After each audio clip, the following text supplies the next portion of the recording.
আদিয়ানের বাবা আর আমি মিলে ইফতারে মজার মজার খাবার রান্না করলাম। আসসালামু আলাইকুম, সবাই কেমন আছেন?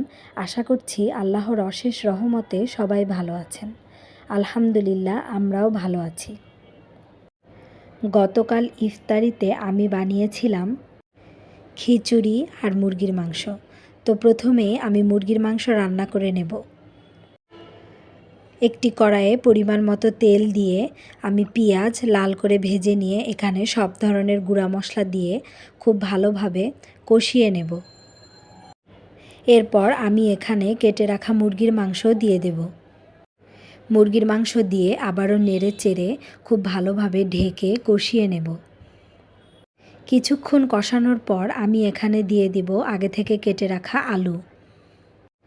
আর আলু দিয়ে আবারও কিন্তু খুব ভালোভাবে মুরগির মাংস আর আলু কষিয়ে নেব। আর কষানো হয়ে গেলে আমি এখানে ঝোলের জন্য পরিমাণ মতো পানি দিয়ে দেব। পানি দিয়ে অপেক্ষা করব বলক আসা পর্যন্ত। আর মুরগি আর আলু খুব ভালোভাবে সিদ্ধ হয়ে গেলে আমি এখানে কাঁচামরিচ দিয়ে দেব। তারপর নামিয়ে নেব।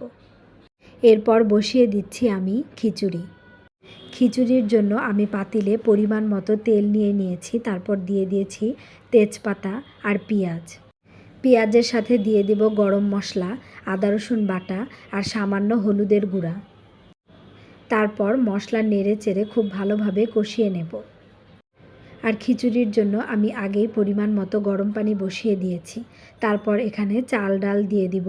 আমি 3 ধরনের ডাল ব্যবহার করেছি: বুটের ডাল, মসুরের ডাল আর ভেজে রাখা মুগ ডাল। মশলায় পোলাওয়ের চাল আর ডাল দিয়ে খুব ভালোভাবে মশলার সাথে কষিয়ে নেব। খুব ভালোভাবে ভেজে নেওয়া হয়ে গেলে আমি এখানে আগে থেকে গরম করে রাখা পানি দিয়ে দেব।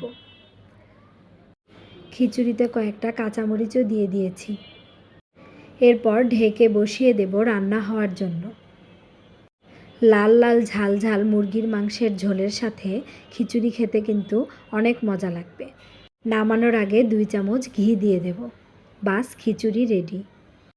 আর আমি কয়েকটা কাবাবও ভেজে নিচ্ছি খিচুড়ির সাথে খাওয়ার জন্য। আমি এই কাবাব আগেই বানিয়ে রেখেছিলাম, এখন ইফতারের আগে শুধু ভেজে নিচ্ছি।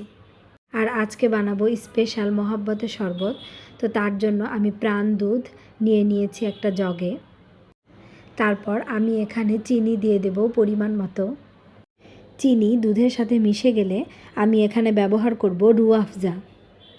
রুহ আফজা ব্যবহার করার ফলে শরবতের স্বাদ ও গন্ধ হবে দ্বিগুণ। সব একত্রে মিশানো হয়ে গেলে এখানে দিয়ে দিতে হবে তরমুজ। আমি ছোট ছোট কিউব করে তরমুজ কেটে নিয়েছি। আর হ্যাঁ, শরবতটা কিন্তু আদিয়ানের বাবাই বানিয়েছিল।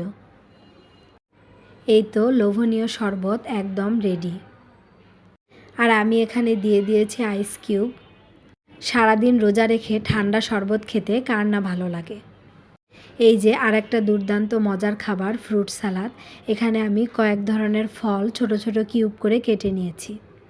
তারপর এখানে ডানো ক্রিম, সুগার ফ্রি, কিছুটা চিনি আর কিছুটা পরিমাণে কনডেন্স মিল্ক ব্যবহার করেছি।